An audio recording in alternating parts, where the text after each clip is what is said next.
Let's hit the waiver wire. Let's talk about the guys to add. Injury news has happened. Utah, Toronto, Atlanta. What can we do? Who are the moves to make? And why is Michael Bolton the GOAT? Thanks, Josh. It's Michael Bolton here, and it's time for another episode of the Locked On Fantasy Basketball Podcast.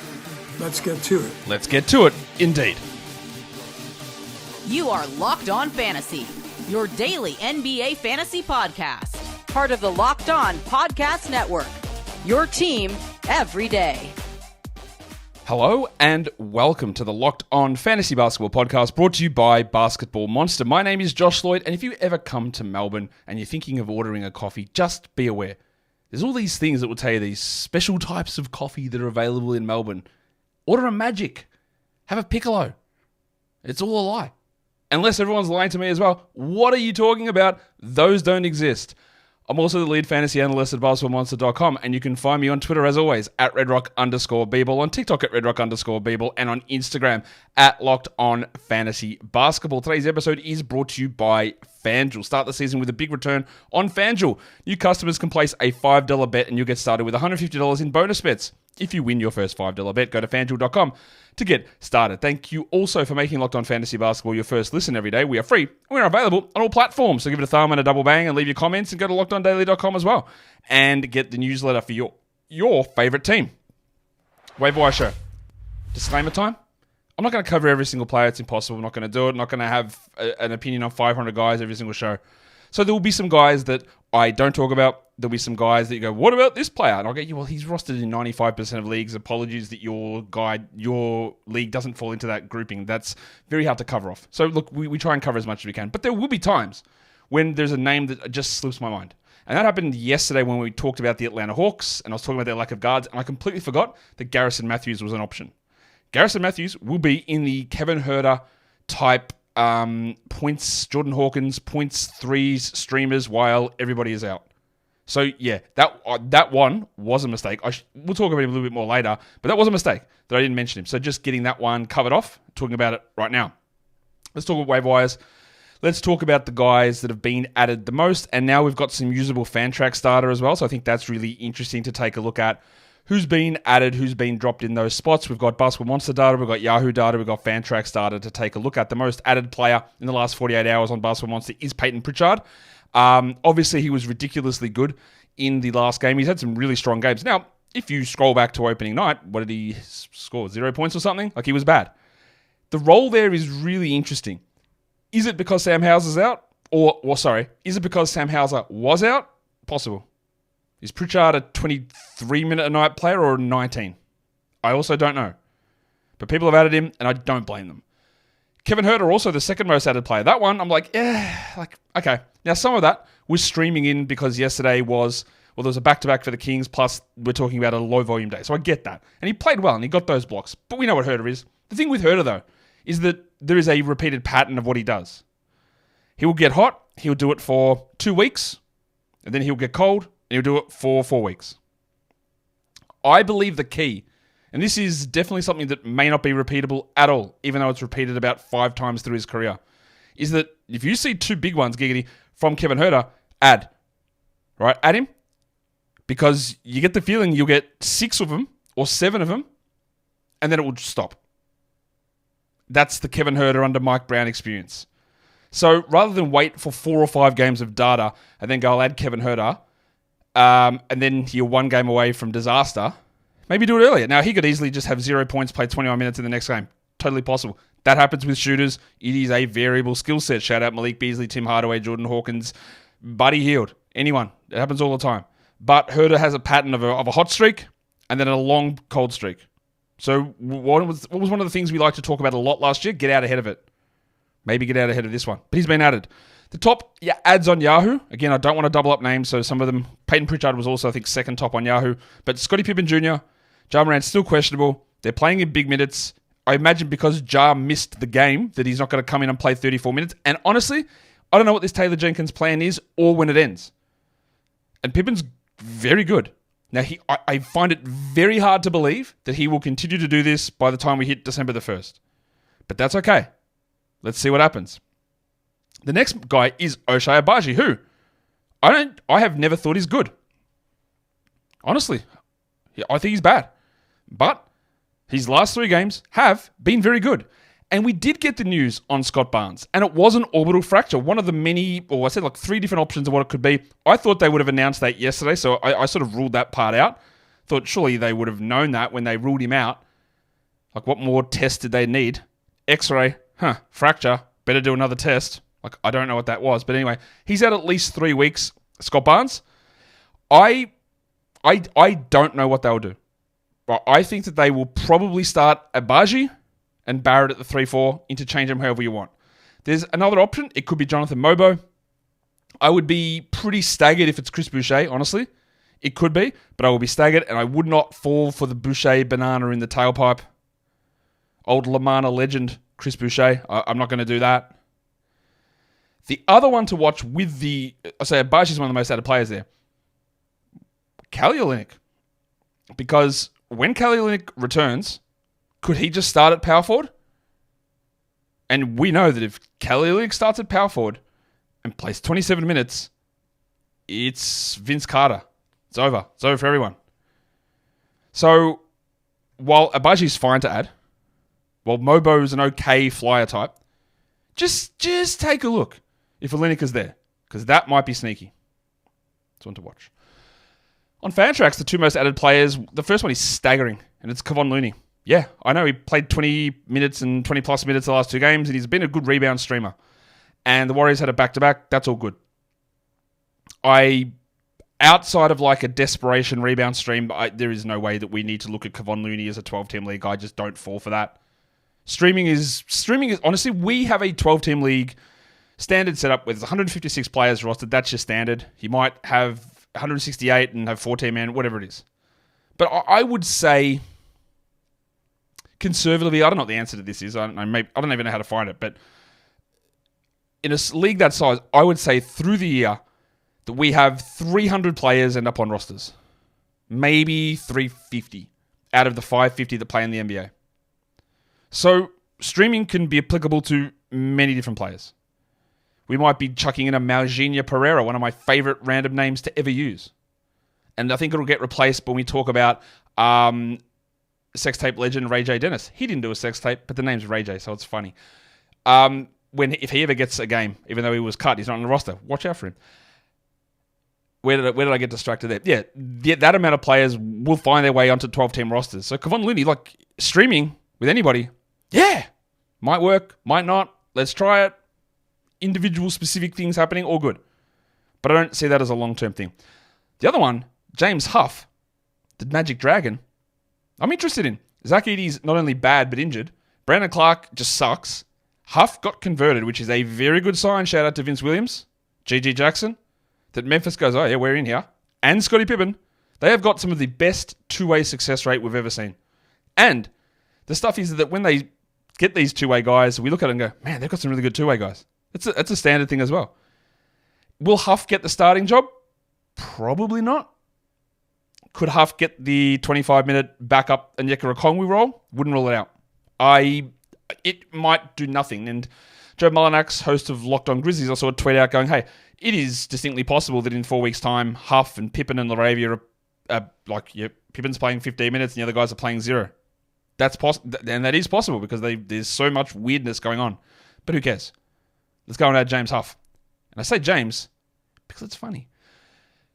Let's talk about the most... Oh, should we talk most drop? No, let's do it in a sec, but I'll tell you first that today's episode is brought to you by FanDuel Sportsbook. Get ready to tackle NFL action with FanDuel, America's #1 sportsbook, because they get it. They know that the NFL involves tackling, so they said that we're going to tackle some NFL action. New customers, you can go and tackle your $5 and get $150 in bonus bets if you win.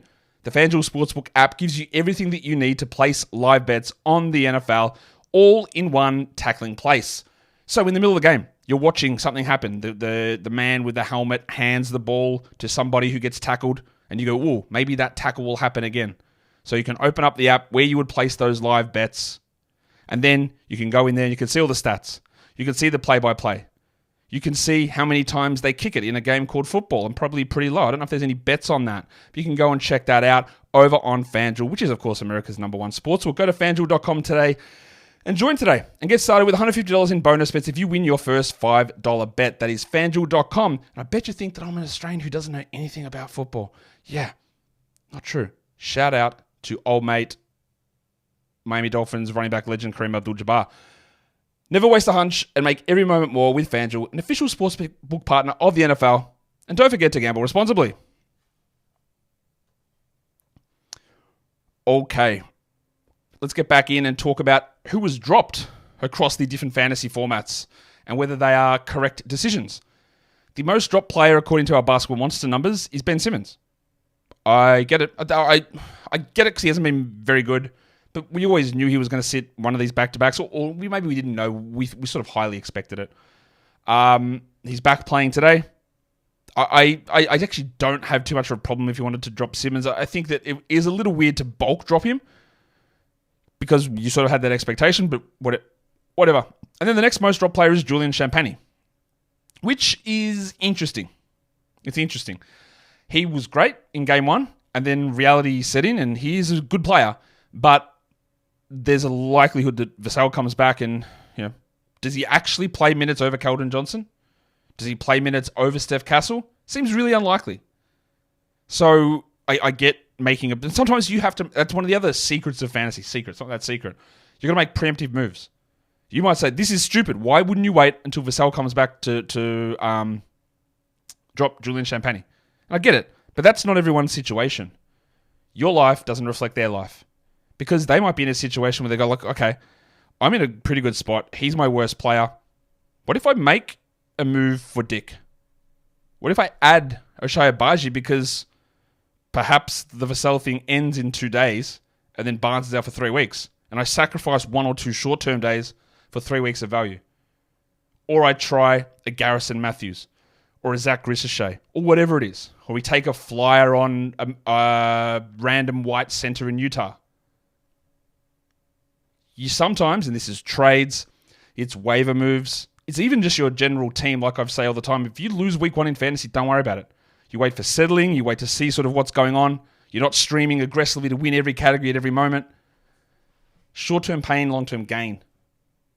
Chuck it on the Moses Stone tablet. Yahoo most dropped players. Now this one, what are we doing? Herb Jones, most dropped player. Look, I get it. No, I don't. I mean, I get it from a he's not doing anything perspective. Surely, or maybe it is. Maybe there is just an influx of points leagues on Yahoo, and all the points league people dropped him, which, reasonable. Don't care. Not a points league, 12-team or 10-team league guy, not even close to it. And now he's got a shoulder issue, but to be the most dropped player is wild. And then the second most dropped player is Dyson Daniels, who I think will miss a week to 2, but he could miss 1 game. That is stupidity. Because it's not like Herb Jones, who's been playing poorly. Daniels has been playing awesome. And so far, he has missed 0 games. So what on earth are we doing? If you are playing on Yahoo, and that was you, and you're amongst the 10,000 other people who did it, well, it wasn't 10,000, it was like 7,000. Like, atone for your sins. And the best way to do that is by hitting the thumbs up on this video. But that one is absolutely staggering to me that Dyson Daniels would be the second most dropped player. Like, talk about unbelievable overreactions. Honestly craziness. On Fantrax, the 2 most dropped players, Kevin Porter Jr. Love it. Get that garbage out of here. And then Keon Ellis, who did show massive signs of life. Big steal and block numbers in the last game, but low minutes. That is one you've got to have very big balls to be able to hold on to, because you're going to cop... And again, like I said this a couple of days ago, it's all well and good to say that you've got Ellis and you'll get your steals, but you don't have somebody just for steals. They do it. You actually take all of their numbers. You take their points, their threes, their rebounds, their assists, their percentage. You take them all. You don't get to pick and choose. Well, I'll for one of my games of steals, I'll put Ellis in, but I'll use someone else's points in the same slot. Doesn't work. You can't do it. And in 17 minutes a night, not only is it impossible to get 3 steals and 2 blocks a game, it just will literally never happen. you're going to get so far below average in every other category. This is an exercise in whether you've got games cap, stashability, deep bench, stashability, weekly league stashability, waiting for the Kings to make a change, but that might never come, and that becomes risky. So I understand the drop on Keon Ellis, and I understand why people would have done that. Let's talk about some guys who I think just need to be on rosters and probably just aren't rostered enough. Josh Hart still sits at 63% on Yahoo. It's just way too low. I know he might miss a game today. I don't think we've got the updated injury there, but he just needs to be rostered. Wendell Carter Jr., while Jonathan Isaac is out, and until we get confirmation that Jonathan Isaac was the reason he played 26 minutes in that first game, we roster him. He's a 31-minute-a-night center who's playing well. Jeremy Sohan should be the easiest call of all time. Yeah, Devin Vassell probably impacts it, but you know who cares? I don't know. Cares? Why did I say it that way? Let's try that again. Scotty, just cut that up and change it over for me. I wish I had a Scotty here producing stuff. Who cares that Devin Vassell might impact Jeremy Sohan? This is not a situation where Devin Vassell comes back and Sohan goes back to the bench and plays 19 minutes. Very different to what I said earlier on about short-term pain, long-term gain, like you drop someone to get longer-term value. Sohan will go from the second offensive option to the third. Doesn't mean that he drops that much. It doesn't mean that he becomes unrosterable. He just needs to be rostered. And then, if he does become unrosterable when Vassell returns, then you make that decision. So just roster him. Al Horford just needs to be on roster. This is just not debatable. Bilal Coulibaly. First game, bit mid. Second game, very good. Third game, slow start, awesome finish. Minutes way up. Kuzma now out. That should be more shots. Now, there's going to be nights where he has 3 points and takes 7 shots and shoots 28%. But you hope on those nights he gets 4 assists and 3 steals. We like Bilal a lot. He feels a little bit ahead of schedule. He was a nice target at the end of drafts. His offensive role has surprised me, but he just should be rostered for now. And the same goes with, I can't believe I'm saying this, Kelly Oubre. I don't like Kelly Oubre long term at all. I think that when he moves into it, I think he's just a bad impact player who wows people because he'll have the big scoring night. And I had this argument with many people last year about Oubre and some of the shooting that he was doing. Oh, it's definitely going to work. Bro, he shot 50% from 3 for about 3 weeks. Wasn't never going to hold, and that is how we look at it. But who cares? He does nothing else apart from score, but while George and Embiid are out, he needs to do it. And I've got no idea when old mate rooted knee Joel Embiid returns. I don't know when it happens. I don't know when Paul George returns. I don't care. Oubre just should be on a roster. And then while those guys push up, because they won't come in and play 35 minutes a night. That won't happen for Embiid and George. So we hold Oubre. We're ready to cut later on. No problem. But for now, we do it. And when I talk must roster, this is not me telling you we guarantee value until we hit Valentine's Day. Not at all. This is like, let's look at the next 3 weeks. Because it's very hard to look at something for the next day, the next week, and say, well, I know this is going to happen, because you don't. I don't. Nobody does. So we try and look at about 3 weeks and go, that's a reasonable time frame, I think, to say whether this guy should be on a roster. And for that time, I think Oubre does. And then we can make other decisions as we move forward. I didn't want to be too harsh on the list of droppables, because I think there's a bunch of guys who will end up droppable. Like, Scottie Pippen might end up there. Jay Huff might end up there. There might be even, and before someone gets me incorrect here, maybe Christian Brown becomes droppable. As someone will come with, no man, he's definitely a hold. We just don't know that. For now, yeah. But we don't know what's going to happen later on. So I tried to be not too aggressive with these drops. And even one of those ones there, I think you could probably hold. But there is a terminology thing that we have to be really cautious of as well. If I say that somebody is droppable, that does not mean drop them. And I know that sounds stupid. What that means is that when you are making a decision and you are looking at your roster and you go, well, do I trade? Do I add this player? Do I make this move? Do I take a flyer? Do I stream? And one of these guys is sitting on your roster. If I think that they're droppable and I had them on my roster, I'd look at them and go, I may want to drop them. I might not, but I think I'll be okay either way. You never go out and just go, get off my team. You're out with no other plan for any other reason, apart from Taylor Hendricks because he's out for the season. You don't do that.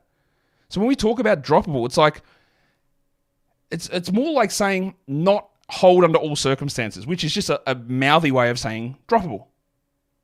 There's someone that you can have, absolutely, but they don't have to be death gripped onto. Bogdan Bogdanovic, I think he might be really useful, but he's out for 4+ weeks. If you've got the IL, stash him, no problem. But when he comes back, will his minutes be limited? Will the Hawks be doing something different? Is he going to be plagued by hamstring issues all season? Maybe. He's droppable. Zach Edey, playing badly, injured. I don't view him as a very good prospect. I think J Huff is better. There's a lot of reasons why I don't think that you need to hold on to Edey. He will improve. Almost certainly he will improve. He is a rookie. But will it be enough? You can hold him. Absolutely, you can hold and wait. But I don't think you have to. And the last one there is John Collins. And the reason I wanted to highlight Collins here is because, like, Markkanen is out. Hendricks is out. Sorry, Markkanen hurt his back. I don't know if he's going to be out. Hendricks is out. And Collins didn't start. It was Cody Williams. And then Markkanen got hurt and Collins didn't start. Collins is basically exclusive backup center. He played like 23 minutes behind Walker Kessler last game. He was great. 18 and 11 is nothing to sneeze at. I will ask you the question, do you think that John Collins can be an 18 and 11 guy in 23 minutes a night? And your answer should be absolutely not, Josh. Because if you are losing 2 power forwards in consecutive games and he still doesn't get to play power forward, that suggests to me that he won't play power forward. They could have a quick change of heart. They do it all the time. But if I'm in a shallow format, if I'm making a decision where I look at Collins, he can still be productive. That is 2 opportunities that have come and gone and he hasn't been utilized in them. That gives me very little faith that there is a big role coming unless Walker Kessler gets hurt. So don't drop John Collins, but at least put him in the, I don't think he's getting the 27 minutes that could have been possible basket. I hope all that makes sense. It should, but sometimes it doesn't. Let's move on to the next portion of the show. We're going to talk about players who have been red hot. Players who have been surprising top 120 sort of guys to begin the season and what we do with them.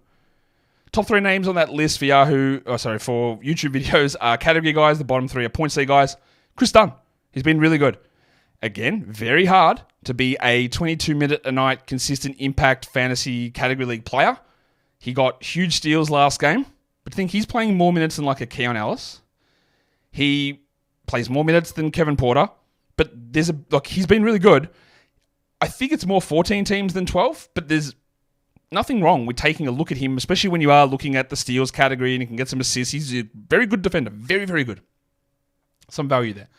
Royce O'Neale. They use him in the small ball lineups. He's been playing at like a top 100-ish sort of level. I think he's a very clear 14-team league ad, Royce. In 12s, he does get very inconsistent, and that makes it harder. But he's playing well. Don't mind it. And then Derrick Jones. Out of these 3 guys, I think Jones probably is the best option for category leagues because Jones is more likely to play 30 a night.